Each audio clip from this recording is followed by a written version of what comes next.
Ladies and gentlemen and Paladins fans all over the world, welcome back to the Paladins Minor League. I am Dolson. Alongside me on the desk to start off the day is Goremizer. Gore, excited to have you here. I got some good matches to look forward to today. Yeah, I'm really excited about today, actually, because this was one of those weeks where, again, when you look at the standings, they seem like, okay, it'll go one way, but because of the way these teams have changed over the past 6 weeks, I don't know fully what to expect, which is always exciting coming into a new week.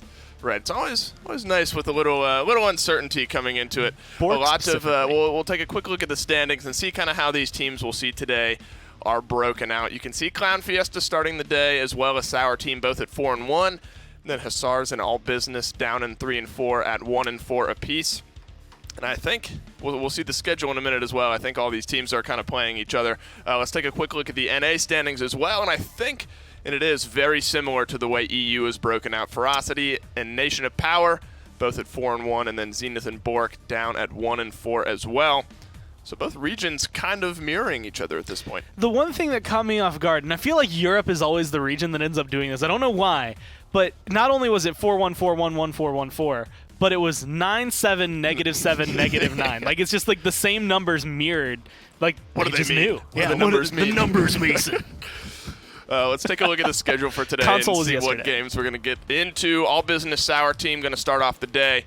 Clown Fiesta Hussars is our second matchup, and then when we bounce over to North America, we'll have Zenith, the Nation of Power, and then rounding out the day, Ferocity and Bork. So pretty much across the board, Gore, we have 4-1 teams going against 1-4 teams. So while history might dictate what we would see today, certainly not really guaranteed. Yeah. Looking at our first matchup, Sour Team and All Business, Sour Team has a really stud-filled roster, I guess, and a guy like Perdot is sort of who you have to look at in a matchup like this. Yeah, and the entire discussion about Sour Team, for weeks now, has really just been, can they do it? Is it, what do Zerini and Jopi bring in? They bring in a lot. They bring in consistency. They actually bring in a really, really phenomenal frontline play that we've now gotten to see on LAN out of Zerini, or depending on which week they were playing or you were watching, Coriel being able to play in for that. He's been another top tier. But when you look at the core, I would say, it's going to be Perdot, Sheepa, and Ninu. And when Perdot is firing off the way that Perdot fires off, there's just not much hope, especially for teams that are going to be maybe Blazing Stars, or in this case maybe All Business. It's just more difficult for you to win. Right, and it's tough in that he's so good on so many different champions. You saw him on Cassie just going off. You saw him then on Kinessa the next game going off as well. It's like you said, you can't ban him out. It's so hard to decide what route you want to go when playing against him, because it's so tough to play against him. He's so diverse and has such a diverse champion pool. You just kind of got to deal with it, whatever he gives. You look at the opposite side, though. All Business 1-4 coming into this week. They found some success. Not all their games have been horrible. I mean, they've looked good in a few of their losses, but not really putting the pieces together just yet. They'll lean on a few guys, I think. William Birkin, Klosar, Ineffable as well are guys you kind of have to look at. And Ineffable is one that I want to say has caught my eye, and it's been for a long time that he's always kind of been up there. He plays at a very high level, and I would say in this instance, it's going to be kind of his job to control and maybe lock down Perdot. It's going to be your job to try and take that boxing match and win it every single time. Obviously still, not even obviously, but does still have that deep champion pool. Does have that flexibility that you need out of a player. I mean, we just saw him playing Shaolin, which is not someone who comes in easily to the scene, but it has to be brought to that next level, right? It has to be almost flawless today to make sure that Perdot and the rest of Sour Team don't just topple over All Business. So is that the matchup you're kind of looking for today, how Ineffable matches up against Perdot, sort of that back and forth? Yeah, and I'm also actually looking at Davozy and William Birkin versus Zerini and Sheepa, or Coriel and Sheepa, whoever ends up playing today, because those frontline matchups, it's one of those things that even yesterday we were looking at it, that was the difference in certain games. That's pretty much the only difference that it could make is, did our Barrack happen to stand on the point long enough, or did he get pushed away? Well, this just in, breaking news, fresh in from production. High Res Expo tickets are on sale, so go buy them right now. As of this moment, it's a hair past a freckle on Tuesday morning, and the tickets are on sale. So make sure you go buy them. Yeah, we probably have to buy tickets too. I don't know how that works. Let's get right into maps here for game number one. We have Sour Team. we have All Business, and we have Jaguar Falls as map number 1. This was a map we saw a few times yesterday. Lends itself well to Bomb King, to Tyra. And in the minor league meta has kind of been shifting and mirroring a lot of what we see in the Premier League as well. You imagine you'll see Genos come out a good bit today, whether it's in bans or first picks. But the Pip as well, we saw it was Bittner on Ninjas in Pajamas doing huge things on Pip this past week in the PPL. So seeing it banned out here is not surprising. And it almost feels weird to say it this way because it's never been this case, at least not in my mind. Pip used to feel like a North American pick, like it was a very niche pick for certain for certain players in North America, and very niche pick for certain players in Europe. Now it kind of feels like a European thing, and North America needs to catch up. Because I think Pip, right now, I would give him best champion in the game, and like on his own. I guess like when you put someone behind it, or you put, I guess in this case, in front of it, Torvald is the best, because once you put him on a team and you give him a flank that can do whatever, then it's game over for whoever's on the other side, 9 times out of 10. Right. But I think Pip just on his own can, like, he could 1v4 and come out alive. I mean, in theory, if you get a good enough Evil Mojo, you could. We did the math if you get a good enough Evil Mojo, you get a pentakill. You get a pentakill easy. We did the math yesterday. I mean, there were some kills and things breaking in there, but I think it was like a minute and a half from Evil Mojo to getting it back up was like a minute and a half had gone by or something. I mean, there were some kills was like and no morale in boost, there, and then he started buying morale boost, and it's like, cool. Now I would even say at morale boost 3, it's like, cool, I hit 4 shots, I have an ult, what's up? I killed 4 chickens, I have an ult, what's up? Like that's it just gets to the point where it's just like, again, there's a reason I keep memeing a Pip ult counter. He's banned though. I don't know why we're talking so much. Yeah, I know. It's just because he's so good. That's why he's banned. Genos, Bomb King, Ash, and Nara are going to be the first 4 here for All Business.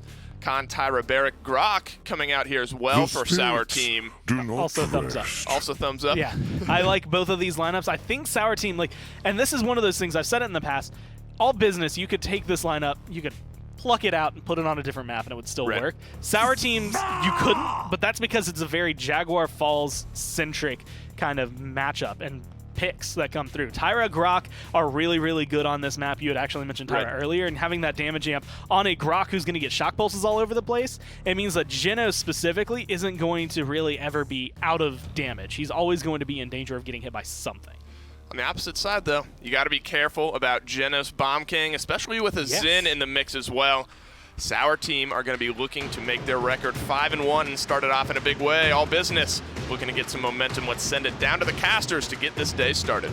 Thanks, Dave. Thanks, Score. Must win here for Sour Team. All Business kind of out of the running at this point, but Sour Team have to keep up the pace. Clown Fiesta, after that big win, are definitely going to be looking to increase and kind of extend a lead here in this league. Definitely both good compositions as well. I really feel this one's going to come down to who just plays better as Tyra sort of works her way into the minor league, maybe becoming a staple for a guy like Ninu, where she otherwise hasn't been before. And that's what's interesting about the characters. You've got stuff like Androxus that kind of comes in, comes go, but he's such an old character. He's been around for so long. He's been a part of so many metas, whereas Tyra doesn't really have that place. I said the intimacy with which you must know this person. That was crazy. Tyler also very American sounding, but Tyra, it all makes sense now. See where I went wrong, and All Business, see where they went right. 42% counting on the point. Serena going to hold up that shield. An impressive performance with Nanas Vincier subbing in for the absence of Mutu. Phoenix filling in the DPS role, and back now on his team, Sour Team to be specific. Serena going to get in there now. He's looking for the first blood. Close SAR. They can't touch. So much mobility to get around. Commander's grab diving in there, but he needs Grover's support. He needs something. They're not really getting anything going. Sour Team with not a lot of momentum despite the Grok pick. But this is the beauty of the PML. This is the beauty of these high-level players. They wait until they realize that they have the advantage, and it's not just 1, it's 2. It's looking like it's going to be 3. The entire fight is getting won. And it's just snowballing it as they continue to get pressure and get percentage on the point. 54%, everyone's dead, and Sour Team in control. That's kind of what we call a failed all-in from All Business. They really stuck their ground. They didn't cede anything, and now they are in pieces. They still have 2 people respawning as William Birkin walks through onto a firebomb and under the fire from 2 opposing members. Sour Team look like they get the complete flip-flop from 0 to 100. And I think at this point, there could be, if the payload wasn't that far back, an attempted Tempest here, because the pressure, I mean, it's something you would want to push. It was a 5v4, and Nara just recharged.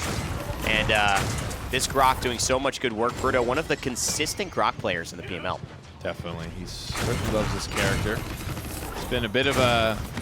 It's one of those picks that has kind of been meta before, and it really just came down to now it's an opportunity to come back here. Tyra marks up the Ashe, stunned out. Crowd control, not a lot of damage gets done there, but Peridot does answer back very quickly, and they failed stun. I don't know really what happened there. You know, Nick, this is one of those where you may want to have some resilience. And, I mean, they may not need it at this point, as it seems like things are working out.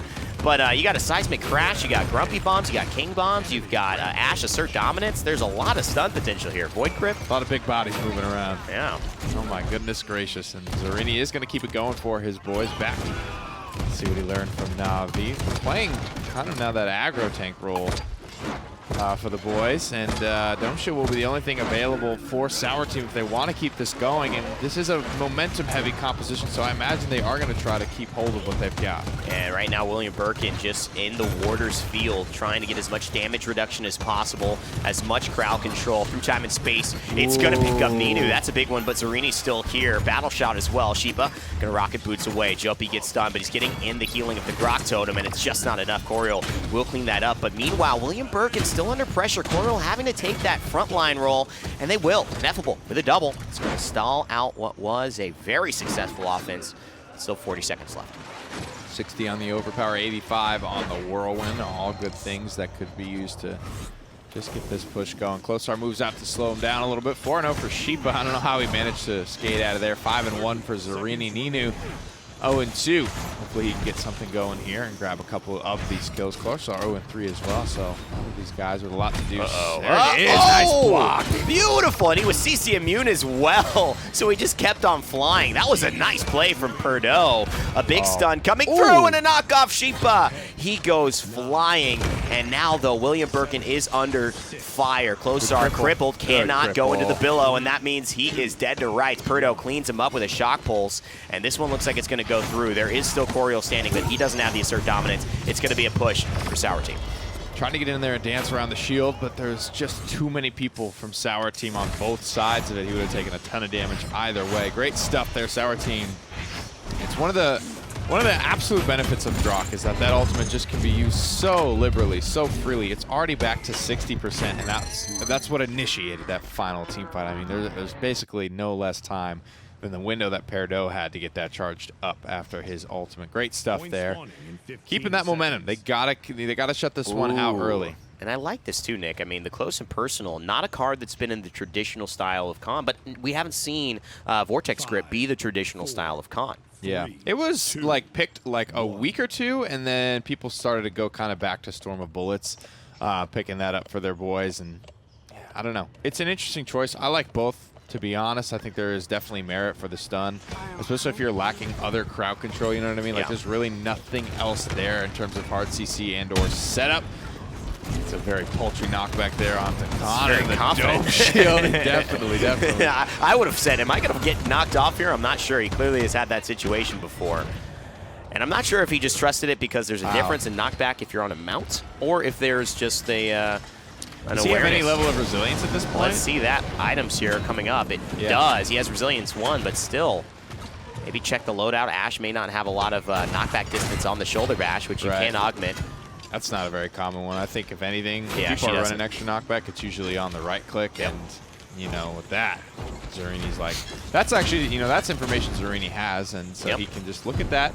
And that's something all you should do in your game is look at what your enemies are running. Overpower is going to grab Inara and start this fight off the right way. Such a good composition. And, you know, they did go into the resilience, and that still doesn't knock him back. Stone cold, baby. Man, that resilience is really working out for him. And that's 2 deaths that he should have had. Nina with a firebomb wards off any pressure, but it's actually going to be Ineffable who gets the cleanup. Closar actually is the one who's going to do it. He finds a double, looking to find a triple here.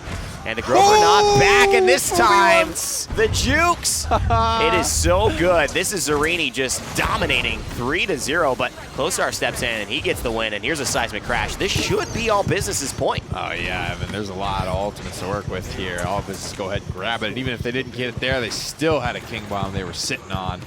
That one's tough for sure. The comeback mechanic can be ruthless even if you lose control of the point for a second. It's very important in these comeback mechanic rounds to not commit when you are kind of at risk of losing it all. Staying just close by and being able to contest for a little while. Yeah. It's best done by something like an Inara. Sour Team don't have the best point tanks to kind of do that and the best throughput healer to do that. But just contesting is so incredibly important in these comeback rounds. Yeah, and you know, it's interesting too because the burst healing, it's not there. All business. I mean, I'm surprised how they're managing against this firebomb. These shock pulses, and generally just the amount of pressure that should be there, especially with Barik, who's does a decent job himself. A couple kills going by, and here's the Tempest from Perdo. He's going to find a couple with Zarini on the hand, and Ineffable will fall business now. Most likely going to back off, isolating William Birkin. Although you can see how tanky Inara is, even without really much healing. It's going to be a dead Coriol as well. He's going to move over. Maybe look to hop off here. 1:23 on the clock, and Sour Team thankfully win that fight there, so now they can hold from a good spot on the map where they would normally be taking a point fight anyway. If they do lose a fight here, they can take another one up in their base. So it's all about playing around these choke points, these checkpoints, using the map to slow down the offense as much as you can. Wall saving William Birkin, but also maybe shutting down some of the damage. Xenos goes for it, can't find it. But a good cleanup there, 977 to Zen. Oh, hits 2. That's about 1,800 damage in the clip. Already delivered in a great billow. Sometimes you just got to stay alive. More damage will follow. And he's here, all business, with a full team wipe. This is the risk of, you know, holding from up there. This payload has broken the base. Everybody's coming under the bridge. And Sour Team are still respawning. They don't really have any forward map control in their base. They got to just fight from these tiny little rooms and see what they can get done. Sheepa's in a rough spot here, completely body blocked out. He might be forced to dome shield. Yeah, he might. I mean, he's going to go back to the point. Dome shield. He gets almost knocked away from it. He gets knocked outside. Oh, my God. He's got 1,536 health, and 1,500 of it was the shield. Talk about this Barik loadout. This is the thing that has kept Barik viable in this meta, and he's now trying to turn this around, find Ineffable with the flick shot. Coriol looks for the knockback. That would have maybe done it, but another bowling ball reset as well. The failsafe has it ticked away. No, the little man can't Kalinga dance anymore. 2-2. It's all even. Damn, close one there. Close. Definitely close. Sorry. Yeah. Had to. Some things are just left no choice. 3-0 for Xenos, though, as he heads upwards of the 24 streak. 88K is the top of the pack here, neck and neck. One auto attack separates the King and Brock. Nice fight play there just to get him up and away from that shield. He bounced off the back wall as well, opening that final auto attack. Nice stuff all around. All business. Certainly fighting back against Sour Team, a team that has otherwise kind of crushed them in weeks past. Yeah, I think this is a really good start for Sour Team, and you see the strength of that early comp with Grover, with Grok.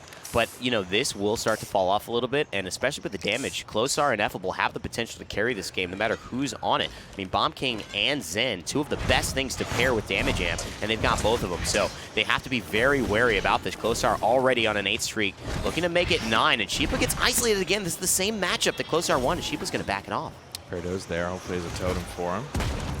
He does. They got to move on someone here. I think, you know, they're fairly split. This could be a collapse here from Sour Team. Watch the laser beam. Almost got knocked into it there. Nice shots from Sheepa. Yeah, this looks to be a big fight being won by Sour Team. Already 3 members down. Zarini and the rest of the boys have adapted so strongly. And now Xenos looks to be taking his first death. It's a 25 streak, but they're going to spot him out. And he is going to stay alive now. No fast cap this round. Old-fashioned way here, 54% to 18. Sour Team still sitting on a Whirlwind and an Overpower. If they use their ultimates correctly, they should have this one wrapped up. Firebomb's going to ward off Ineffable. Sniff it out, but someone could be making their way around the left-hand side. It is William Birkin. Closar's in the back, so you got to be careful about the Zen. He's going for the healer, forcing a Whirlwind. Can the damage be enough? Jopi stays alive now. He's pressuring out. He's not going to get the pillow off. Ninu turns around. That was close. William Birkin taken out before the seismic crash. And Sour Team, Sheepa with a double, takes out Ineffable mid-poppy bomb. Yeah, Sheepa's shots today have been definitely on point. He's hitting a lot of tough stuff, getting knocked around, but staying pretty stalwart, running a ton of bowling ball shield. People mostly run between the 900 to 1500 range, but he is on the later end of that scale, of course. A little bit of that failsafe, fairly balanced throughout. And in this type of mode, I mean, 1500 HP, you get that twice. Barik now becomes one of the tankiest tanks there is. Now let's take a look at some of these damage numbers, because I'm curious where Xenos is. He has not died at all, and he's got 36,000 damage. That is not a bad number for a 12-minute game. To be able to contribute that much damage, not die at all, keep all this healing up. I'd love to see the healing too. As Sheepa, he gets taken in the spike. It's not going to kill. Xenos just absolutely dominating this healing number, even with a Grover. Is that a shock pulse that proc that? Probably was. That the bounce of that shock pulse. Staring at a stun target and his counter just goes off. Must be nice. He, you know, sometimes those shock pulses reach a lot farther, running some of those extended shock pulse range cards. Yeah, they certainly do. They certainly do. I think there was a bug for a while. Like, shock pulse was like going. Dude, lightning rod. This card I was talking about yesterday on console. Yeah. There was a Grok not running any level of lightning rod. I'm like, you're crazy, bro. Top damage in this game. Yeah, I mean, and it just keeps you healthy. You know, you could be that kind of just damage dealer that doesn't need healing because you've got self-healing, you've got self-sustain, you've got good damage, you've got peel, you've got immunity. You know, and this is like how Purdue likes to play it, but still, you can tell that's sustain. If you don't have pressure, you could still melt. Yeah, gotta be hitting him. That's all Grok. He's gas pedal or nothing, baby. Yep. A lot of ultimates available for Sour Team, but only 39 seconds to use them. They have not really gotten anything going this round.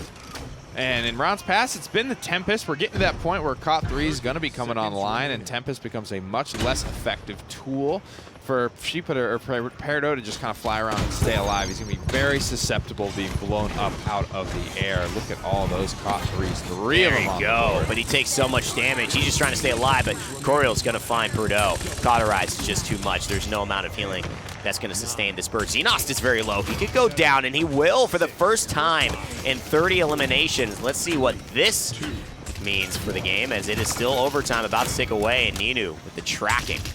They want to keep it going here. Ninu finally getting a couple on the board. It's been a slow kill game for him, but he's here to mark people up as he moves to 7 and 9. Sheepa getting in there. What do they got? They have Zarinis, and they got the Dome Shield as well. They have big ultimates. If they smell blood in the water, Evan, this is ultimates that could close the game. And I think you can't take too much burst, and I also think that you have to find a way. This is going to be a kill here. Holy moly, through time and space, but no one's there. Look at it, it's ineffable. He's standing next to the point. This is almost snuck through. Damn. Unfortunate there. That felt snuck through a little bit there. And, you know, the laser beam hit. There was things hitting. Zin was there. He could have billowed around, stayed alive for maybe a little bit longer. That's the way the cookie crumbles in game number 1. All right, well, that's game number 1. I've done some really good squats, so I'm now as tall as Nick. Let's send it back to the desk. Break it down. The cookie has crumbled in game number 1, and I think, Gore, we were probably all a little surprised in how actually pretty good All Business looked there. They were toe-and-toe there towards the end. The team fight rolls a little bit long, and Sour Team gets the win, but All Business actually looked pretty good. I mean, coming from round 1 to round 2, there was one significant difference, and that's the end of round 1, Closar was 0-3. The end of round 2, he was 8-6, so he went 8-3 in the second round. Right. And I'm interested to see what exactly he was able to do. I mean, over 111,000 damage there, Ineffable at the 130K mark. And he ended up being 11-9, so it wasn't as clean towards the end. Only ended up going, well, I guess that's 4-3 at the very, very end in that last line. But everybody else on that team looked incredible, and it very much was kind of like a, the game's over. The game is finished, right. Oh. And a guy you have to look at on Sour Team as well, we touched on him before the match started, because of his versatility, is Purdue. I mean, you normally see him on Cassie or Leon or Canessa or whoever it may be, but he whips out the damage Grok in this game, and he didn't have the most wild KDA, but he was hitting some shock pulses that really mattered. He was doing a lot of damage.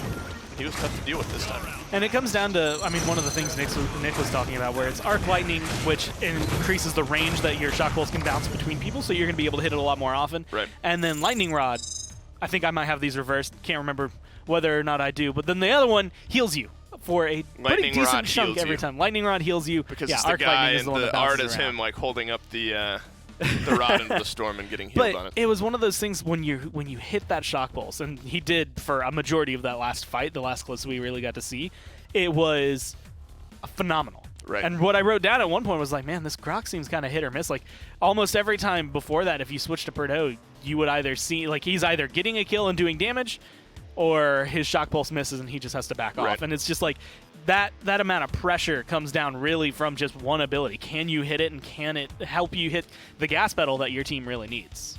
So what is it from an all-business perspective that they maybe need to tweak going into game number 2?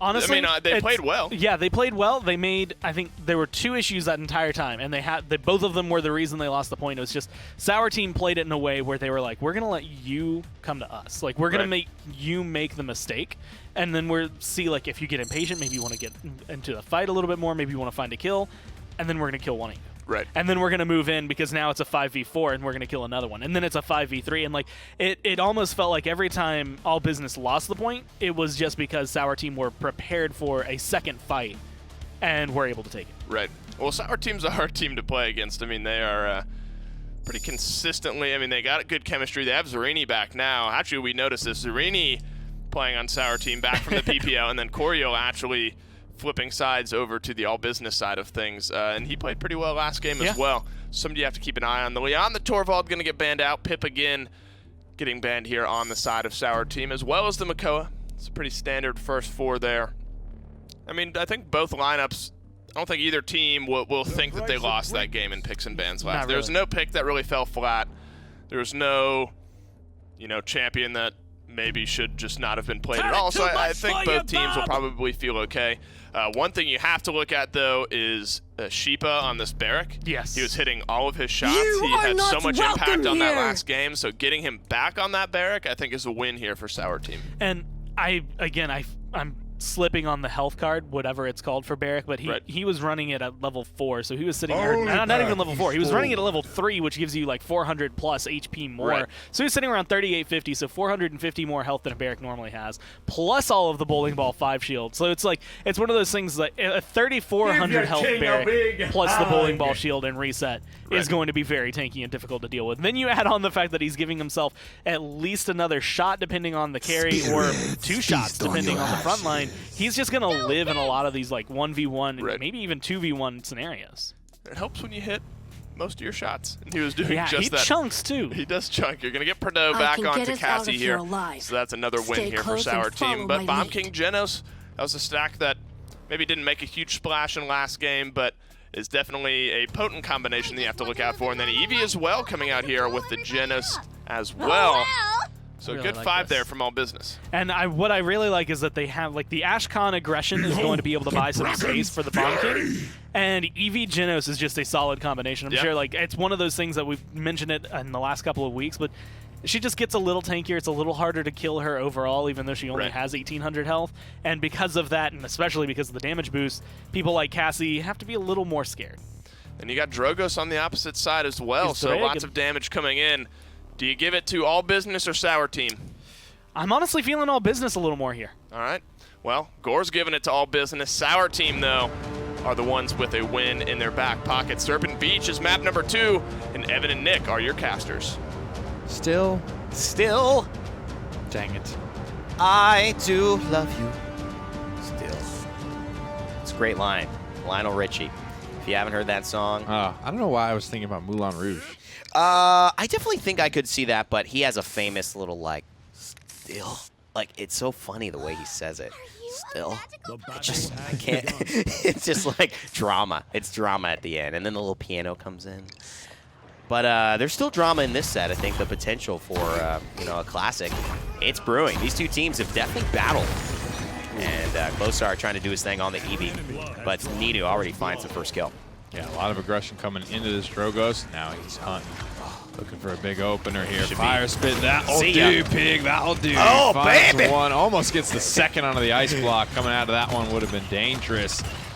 This is it, baby. This is that matchup. This is why it's so tough to deal with. I mean, Ninu is so high above this Bomb King, he just can't hit it, even with Royal Subjects. Yeah, it's really hard to do. I mean, the only person who has any relative chance is William Birkin, but how often can he just be looking at the Drogos? I mean, Ninu can run away, and William Birkin just can't chase him down. I actually think that the matchup is relatively favorsome towards the Drogos because of the Fire Spit. And Eevee has to hit all directs, and that Fire Spit can burn you down hit half a shot. Yeah. You know? Especially the way that Ninu plays. You already have seen it once. He's so patient and will play that assassin Drogos when it comes down to blowing somebody up. He plays the fire spit into the salvo or the follow-up rocket, stuff like that. You're going to be taking more burst damage than you're used to. And so he's not going to go for the EV. The reason is, you guys might be thinking, he could just ice block. So it is very obvious that he could have been baited in that one. And now he's just going to go for the Bomb King. That already gets the pressure off, gets the Grumpy Bomb away, and then he pushes everyone back. He knows he's going to miss that salvo largely onto the Jenna, so just turns it back around, throws it on Khan. Very, very nicely played first point by Ninu. He's the only guy we watch. Whoa! Summon Inara! It's been a while. Let's take Your a look toast is ready, sir. let's take a look at, that's a nice little shot. That's a cute angle. hole. Yeah, I like that. I didn't see that one. Let's take a look at Inara's loadout. Sheepa running something that on Serpent Beach you want to be aware of. It's called Summit. It allows you, which is very unusual, to knock yourself up You need 40 and up there? access this high ground. That's kind of crazy. I honestly had no idea what level I was expecting of that. Perfectly timed blink avoids the seismic crash. He's blinking through the air. Coriel, while getting stunned, still did die. Wasn't enough damage. I think he thought Ninu was there for the follow-up, and he probably should have been. There was 3 people in there. I don't know who he was shooting at. Yeah, I don't know. That's a good question.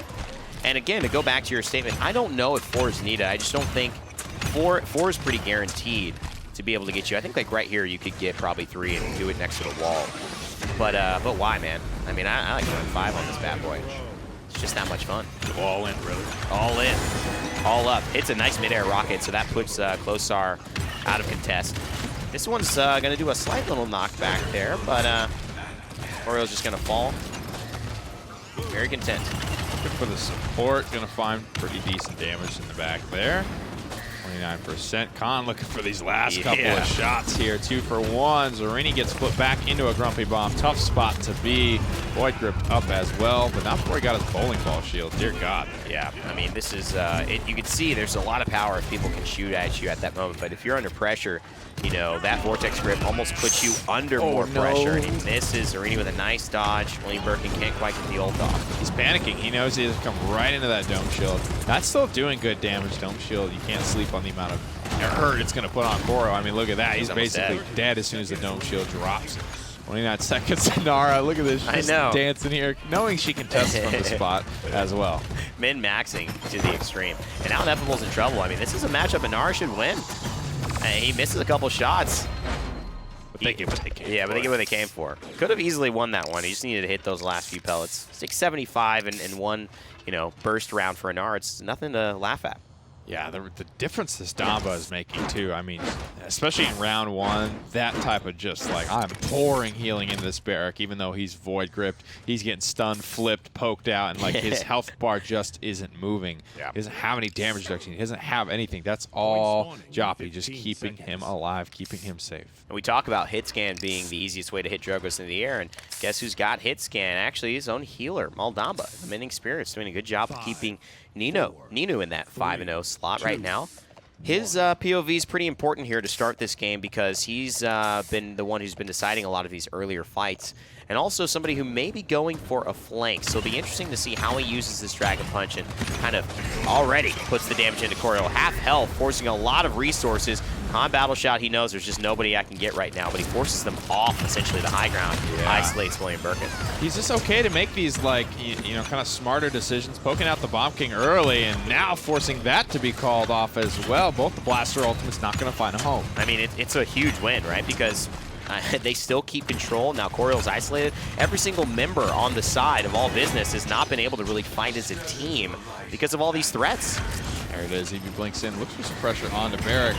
She just doesn't have a target, man. Like, who are you going after? I mean, maybe Peridot, but he's already been dealt with in this fight. And of course, every time you're, you know, that's a good overpower, and that could have changed things because there's been so much pressure that Ninu has provided, and now that he's taken down by William Birkin, this is going to give Klosar a lot of room to aggress onto the back line. Yeah, that one's got to feel good. Like swatting a fly out of the air. You finally get it. Sheepa's extremely low right now. Peridot gets spotted out and swatted as well. And this is exactly what we saw last game, a 2-0 turning into a 2-2 after All Business got their rhythm. And there it is, All Business going to capture this one yet again. I mean, that first point, Ninu just felt like he's really keeping everybody on the back foot in some capacity, right? Just Genos is running away. Eevee's very concerned, blinking around, going into ice blocks to avoid damage, things like that. There wasn't any aggression, right? There wasn't any pressure on Peridot. That round, very different. He's got all types of pressure. He's the first one dead. He comes back. He's dead within 10 seconds again. Yeah. It's just the flip-flop, man. Pressure is deciding so much. And I think the issue is that, you know, we do see the fast cap again make a big difference between the caliber of these two teams, you know, and the small decision making. Close he'll bite you. But the fact that, you know, Sour Team had to win 2 fights in a row, and All Business could lose that first fight pretty hard and then come back and just win 1 fight, you know, essentially win the point. That made a big difference in the pacing of this. I wonder if it'll sustain as they do start to continue progressing their push. Closar starting to be a problem, as Ninu was in the background. He's just distracting so many people, constantly people keeping them in combat, poking them out. One more shot connecting from mid-range would be good. Yeah. Cauterize is starting to come online as well. Level 2, I believe, for Ash and for Eevee. And if he dies, he's going to have 3. I mean, and this is not typical, you know, this is the stuff that you hope for, but you don't expect from the Eevee. These shots from range to really be adding up, making a difference. But this is something that Closar has to do to be impactful for the squad. He's getting that Luminary. He's hitting for around 977. It's the exact same number as you'll see for the Yomi Swing, which hits for 850, as well as the Drogos Rockets, which hit for 850. A lot balanced around that number in the blaster category. Nice. But the Fire Spit is good. A little bit too long, lagging behind the door frame. That's what makes Fire Spit one of the most unique abilities in the game, is that it does not respect the laws of line of sight. And it definitely respects the laws of AoE, though, as it hits multiple people, adds up to the damage charts. And you can see a look at Ninu, who I'm sure is very close to the top, and in fact leading by about 22,000 damage at this point. Closar about 26,000 behind him. And it just shows you the impact both of these blasters are having as far as applying pressure on the battlefield. There it is. Sheepa's in some trouble here. Pops the Earthen Guard right back to full HP, but that is a major defensive cooldown. That is now gone. Closar receives some pressure as well through that door frame, I imagine. Barrick trying to hold down the high ground as we head into overtime. And, you know, trying to just force them in different places and open up some space. I think he just hasn't really, like you said, Nick, found a great target to go after, because it feels like he's playing this one very sideliney. Not really that aggressive backline damage dealer that we've sometimes seen Eevee become. Part of that is how comfortable you are with the character. Part of that is, do you have things like Genos Corval in your composition? I think you do have Genos, so you have to realize, okay, I do have some room to get aggressive here to get that extra shot off. So maybe now with Cauterize 3, I would like to see him, I think, take a little bit more risks in terms of maybe slaying out Peridot. That is probably his best target. Yeah, Peridot been relatively quiet, though. I mean, he's definitely not been the person tilting the tide of these matches.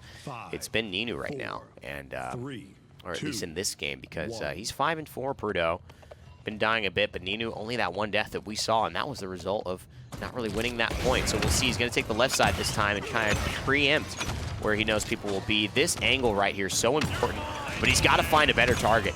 And there's another overpower. It's missed. There it is. The Fear connects as well. Likes the King Bomb. Taking him out first. Salvo's going to be primed. Surprise! Closar into the ice block. Dead. He ain't making it out of this one, though. Perfectly timed. That's an Eevee player right there. He knows the character. He knows the cooldowns. He knows the timings. Oh, no. That would have been a grand slam, dude. Out of the park home run. But it's not going to happen this time around. Corio's just going to go further and further into the 7 layers of hell with a Drogos above him and the point in his sight, but unfortunately not in his ability to reach. There it is. Quick tag there. Ice Storm, King Bomb. Could bring something, but they got to run into and through a seismic crash. Overtime started. Blink's just barely going to be up. And that's a good target swap. He can't really go into the dome shield. Too much damage. He doesn't have the ice block available. Now he does. Big shot here. He's got to hit it, though, and he does. Oh, wow. Nice stuff from Closar, but time is on the side of Sour Team. There it is. Ice Storm is going to whiff. Completely there. Peridot managed to just barely sidestep it. It's a duel here, but Anar's back. And he can't step off. That's the thing. They cannot get off this point now. It's 99-99, 99-19, and overtime is already ticked away. Corio trying to knock them off and get some pressure, but Ninu's back, and a Dread Serpent is back. The second one of the round. Jopi has been healing his booty off, and it has helped Sour Team to find the crucial space they need. Roars on the point. and cheers all around as they will grab the second victory in this first set. Superb play there from Ninu. I think that doesn't really need to be said at this point. We watched a lot of his perspective. Very smart target swaps, things like that. The rest of the squad, very good ultimate usage as well. Yeah. I like the aggression from Sheepa Zanara. He was the kind of the guy that was somehow flanking there. He made it very, very far on his horse. Yeah. All of Sour Team is playing very well. Summit Anara maybe coming back into the meta, at least on Serpent Beach. Fun to see. Sour Team having fun as well as they take a 2-game lead over All Business. Same result, different map count. 2-0 here for Sour Team. They do it in 4-1 fashion this time. And Gore, I think that was probably the Sour Team of old. That's kind of the Sour Team we expected to see. Much more dominant, much cleaner, not really giving the other team much of a chance at all. Coming into this, I said All Business, and then when the minute we got in the game, because I saw the Drogos, and I was like, well, you know, it's just Drogos. What good is it? And then I remembered Ninu. And that, I mean, 12-2, 7, the guy was doing so much work, like so much damage, so much control. A lot of it came just from his Drogos.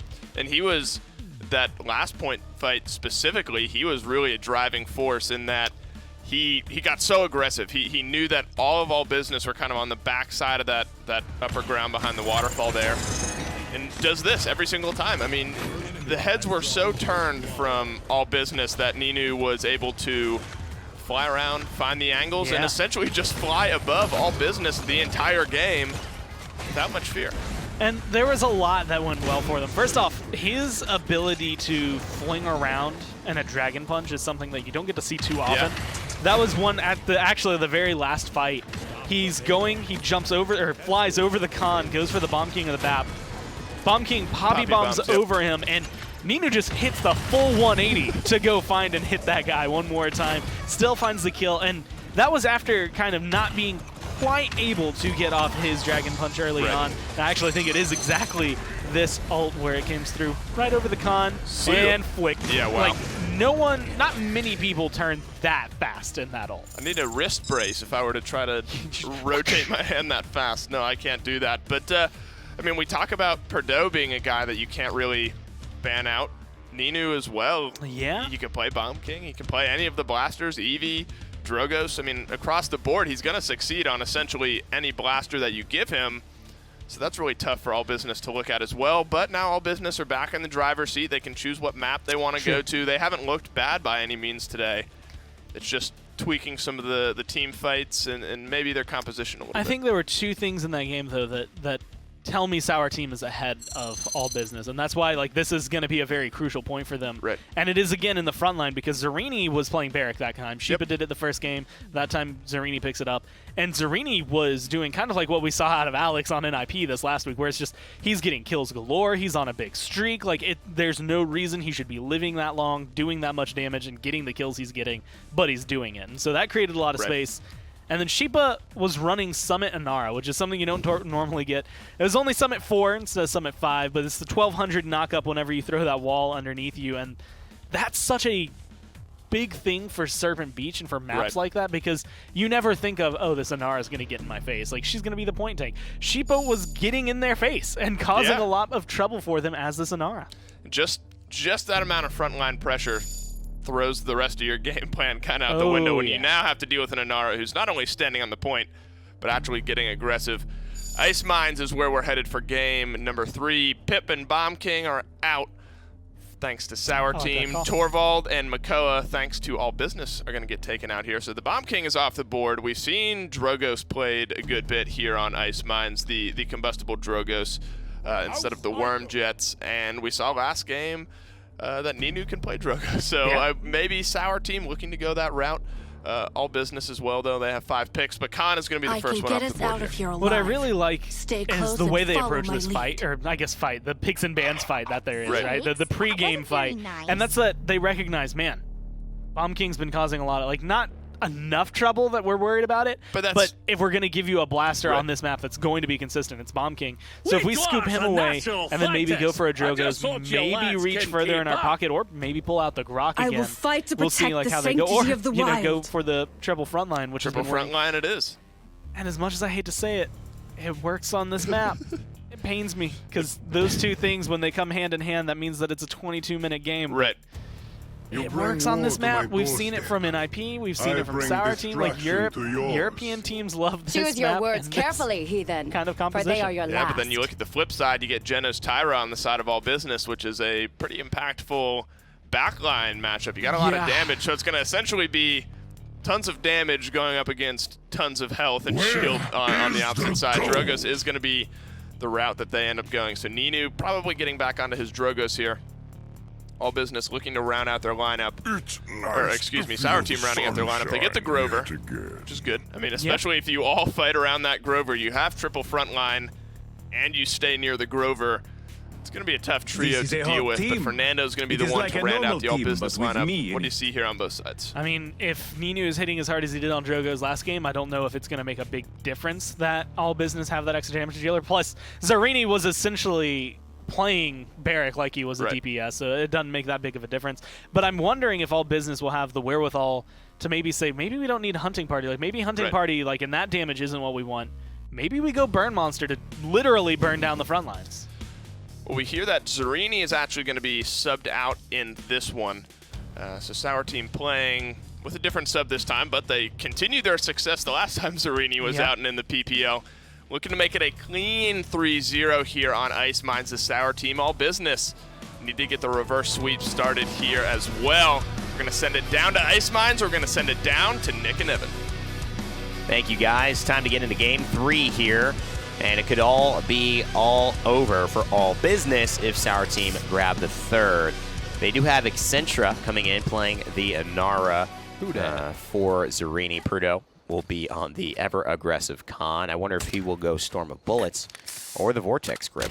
Man, this could be trouble. This could be trouble indeed. Luminary, Hunting Party, and Big Game, they have everything they need to just rip this triple tank comp to shreds. I mean, and it's Ice Mine, so I don't know that it is going to be a quick game. That's what you want when you get these triple front lines. You want to just end it very, very early.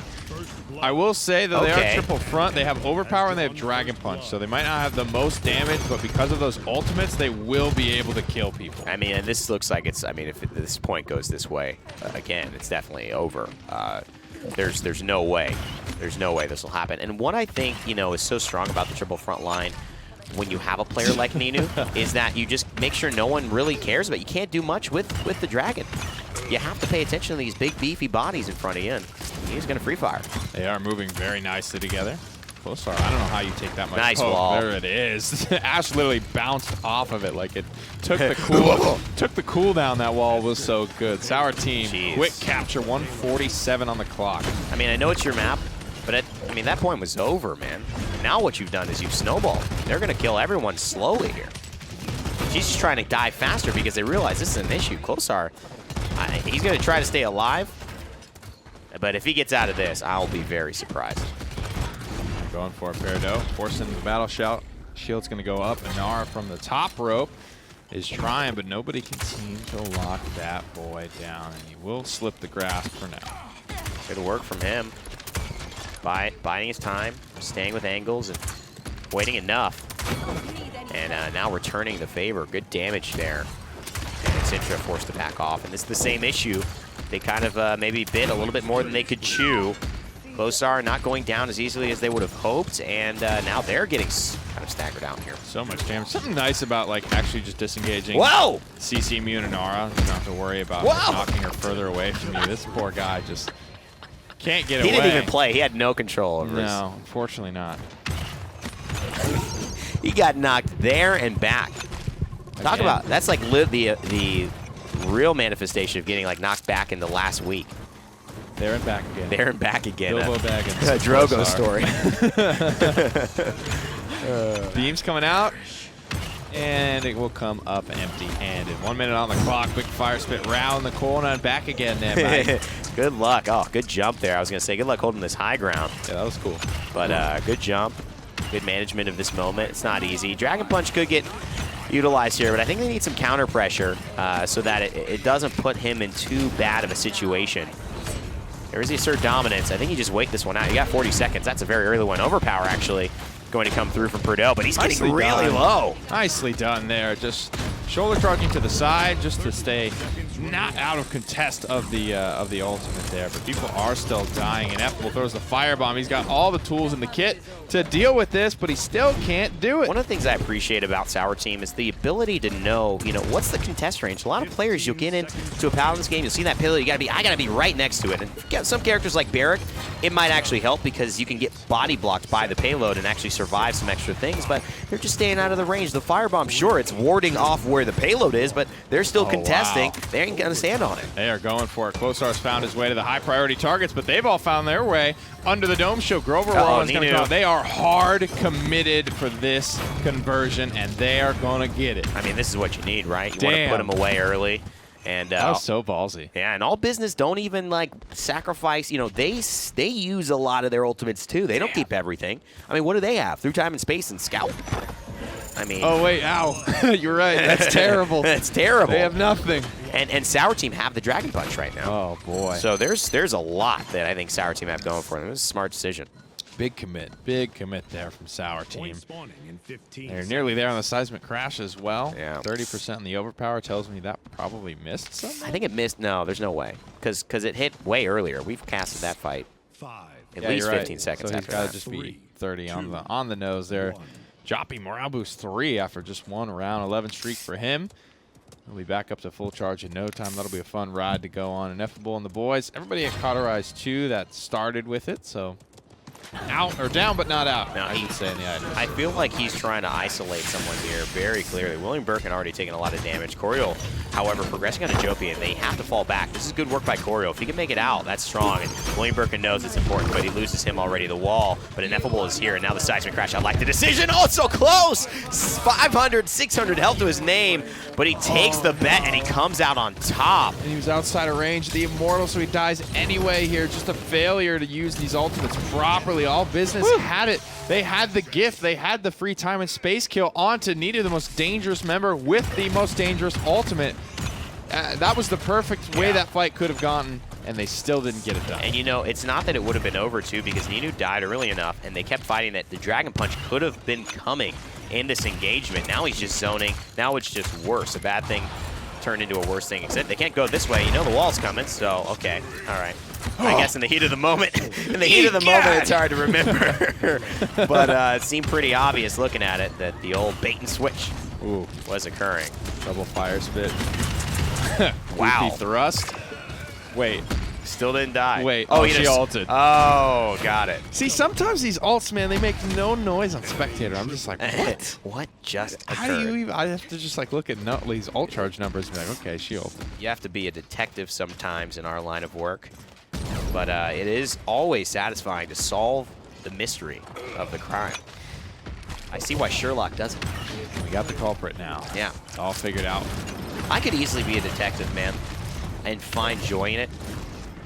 Because it's just so satisfying. Because you love it when cheaters get caught? Yeah, I love it when cheaters get caught, but I love it also just finding out murders the get truth. caught? How's that on your spectrum? I don't know. I think the murder thing is more, a little too dark for me.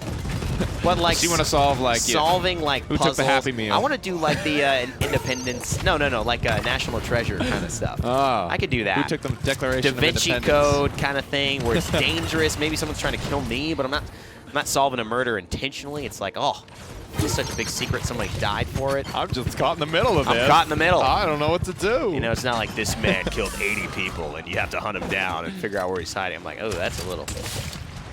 Save that for somebody Watson. else. Watson! I'm on my lunch break. Handle this one. This could be a big break. This could be a big break. I will be in my study. Want to have a study one day as well. 55 seconds. All the dreams coming out for me and suddenly ending for All Business. It seems like Ice Mine's not usually, very commonly played, but not usually getting the results that teams need. But they have suddenly started to push back.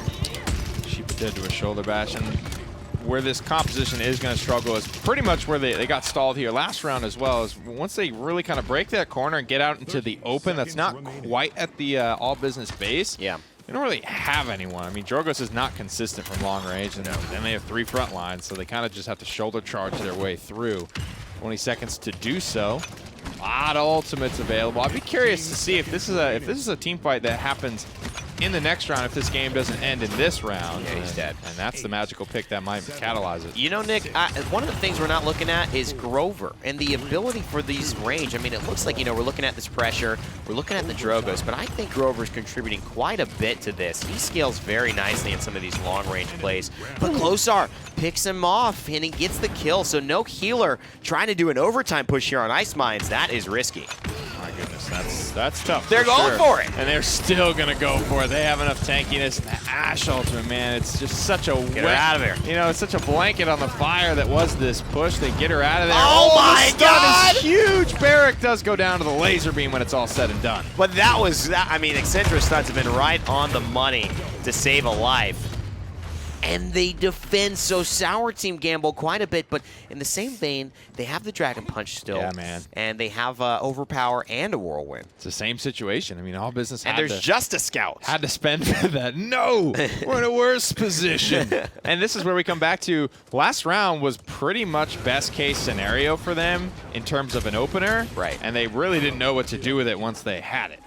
And even comeback mechanic, right? So there was, the problem is on Ice Mines, you're really playing around your lineup and your idea of how to manipulate this map, because fast cap could not be an issue. You could die before you even touch the point. You have to stabilize on Ice Mines, and it's that early game that's always so clustery, but it is so important to deciding the outcome of how things manifest on this map for your team. Taking the most efficient route here up, over, and under. And then going to veer off here, most likely sit in the front line to try and get some pressure with a fireball. He does whiff that one, though. Right on out. Ninu is happy to blow up that fire spit over the wall. William Birkin is receiving the full force. Nothing to do.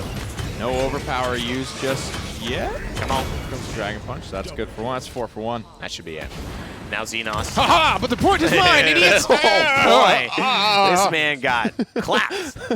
And there's going to send the two front lines. Actually, going to send a front line and Grover to go zone. I actually like this idea because Grover, he's got the damage, he's got cripples, he's got really good dismounts, no reload, and he's going to not dismount anybody as I say that. But Jopi just says, let me just do it over here. Get ready for the wall, firebomb. What are they going to do now? They're going to run through the mines. They're going to Cripple, try right? to anyway. Crippled, dead, and one more tick would do it. 99, but Fernando gets there just in time No immortal. to do this. Yeah, Formidable ticks away, and we see how formidable that is late game. Not very. Sour Team, they're going to take a 3-0. They're going to win this first set. They're going to increase their lead and keep up this pace they absolutely needed after the loss to Clown Fiesta. Incredible stuff from them, though. They have definitely bounced back this week. They do it with 3 different comps as well in every single game. They run the double support, double tank, 1 DPS in game 1. We just saw the triple tank there. And then the more standard kind of double DPS, double frontline in game 2. Great stuff from them. Obviously, set 1 underway. We're continuing in Europe. We're going to go back to desk to break this one down. Clown Fiesta take it in convincing 3-game fashion, rounding out on Ice Mines. 4-1 for them, 5-1 now for them in the standings. And Gore, they just looked good. I mean, they're such a good team. It's hard to beat them. And it's just one of those things, especially on Ice Mines nowadays. It used to be the equalizer. Right. I feel like so many teams have figured it out now that you actually risk losing faster going to Ice Mines than you do if you decide to try and just pick it up as a map maybe that you could try and win on. That's a fair point. I feel like early on, we're in week 5, 6 now.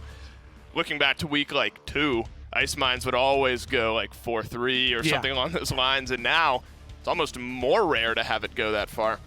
Looking at the stats here at the end of the game, Perdeaux playing the con, making his damage felt, but Sheepa and Ninu, the top 2 damage dealers on the side of Sour Team, that's a tough 1-2 punch to deal with. On the opposite side, though, I mean, Klosar did really well on Cassie. Xentra was 9-2-15. Oh. It's a sub coming in as a Nara getting a 9-2 slash line. That should not be happening. And that is, I want to say, more, not to take it away from him, but kind of credits to the team, right? Yeah. They put him in a position to be this aggressive. The same thing with Sheepa, where it's just they have such a solid front line and honestly solid back line in Ninu, and having Jopi kind of keep everyone healed up, that this Inara just kind of plugs in place. Right.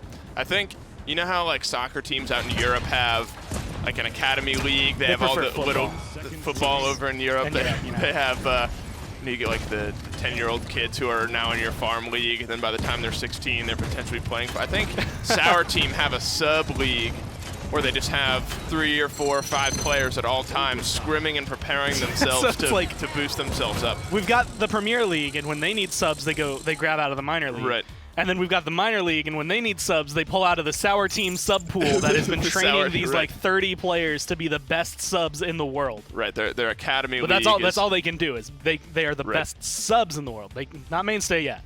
They just got to keep the subs rolling. Right. I think the takeaway though is that Sour Team is really good. All Business looked great today, but that's going to do it for our first matchup of the day. We're going to stay in Europe. We have Clown Fiesta versus the Blazing Hussars right after this quick break. Brought to you by Skillshot, Hi-Res Studios, Evil Mojo, INAP, SteelSeries, Respawn.